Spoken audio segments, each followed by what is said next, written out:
اعوذ باللہ من الشیطان الرجیم، بسم اللہ الرحمن الرحیم۔ رب اشرح لی صدری ویسر لی امری واحلل عقدۃ من لسانی یفقہوا قولی۔ ریاض الصالحین حصہ اول، احادیث نبوی صلی اللہ علیہ وسلم۔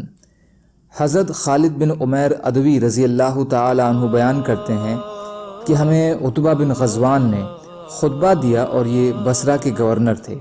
انہوں نے پہلے اللہ کی ثنا کی اور پھر ارشاد فرمایا، اما بعد، یقیناً دنیا نے اپنے فنا اور ختم ہونے کا اعلان کیا اور بڑی تیزی سے منہ پھیر چلی۔ اب اس کا بالکل تھوڑا سا حصہ رہ گیا ہے جسے برتن والا آخر میں پیتا یا اسے سمیٹتا ہے، اور تم اس دنیا میں فانی ہو، ایسے گھر کی طرف منتقل ہونے والے ہو جسے خاتمہ نہیں، تو تم اس کی طرف اپنے پاس موجود چیزوں میں سے سب سے بہتر چیز لے کر منتقل ہو، اس لیے کہ ہمارے سامنے ذکر کیا گیا ہے کہ ایک پتھر جہنم کے کنارے میں ڈالا جائے گا، وہ اس میں 70 سال تک گرتا رہے گا، پھر بھی اس کی گہرائی تک نہیں پہنچ پائے گا۔ اللہ کی قسم، وہ جہنم آدمیوں سے بھر دی جائے گی۔ کیا تمہیں اس پر حیرت نہیں؟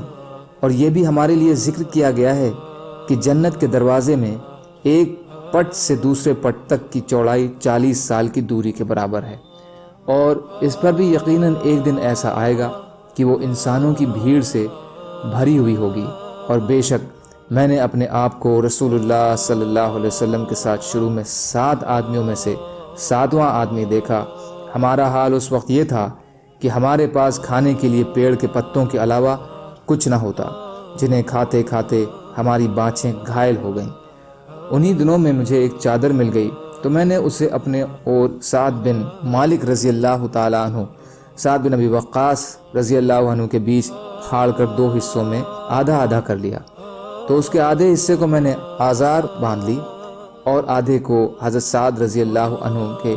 آزار اس کپڑے یا چادر کو کہتے ہیں جو شلوار، تہبند وغیرہ کی طرح نچلے حصے میں باندھی جاتی ہے، لیکن آج ہم میں سے ہر شخص کسی نہ کسی شہر کا حاکم بنا ہوا ہے، اور میں اس بات سے اللہ کی پناہ مانگتا ہوں کہ میں اپنے دل میں تو بڑا ہوں اور اللہ کے یہاں چھوٹا ہوں۔ مسلم۔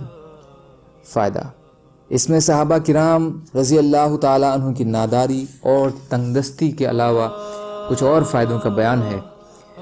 آخرت کی یاد دہانی اور عذاب جہنم سے ڈرانے کا بیان، دنیا کے بڑی تیزی سے ختم ہو جانے کی بات، جنت اور جہنم دونوں کی چوڑائی اور عظمت کا بیان، بعد میں صحابہ رضی اللہ تعالیٰ عنہ کو حاصل ہونے والی خوشی کا ذکر، جس سے اللہ کے اس وعدے کا پورا ہونا کہ وہ انہیں دنیا میں ستہ اور سرداری عطا فرمائیں گے، صحابہ کے اخلاق کا بیان کہ اختیار اور ستہ ملنے کے باوجود ان میں کوئی بڑائی، گھمنڈ یا تکبر پیدا نہیں ہوا، بلکہ نرمی اور تحمل ہی ان کا طریقہ رہا، اور گھمنڈ سے اللہ کی پناہ کے طالب رہے۔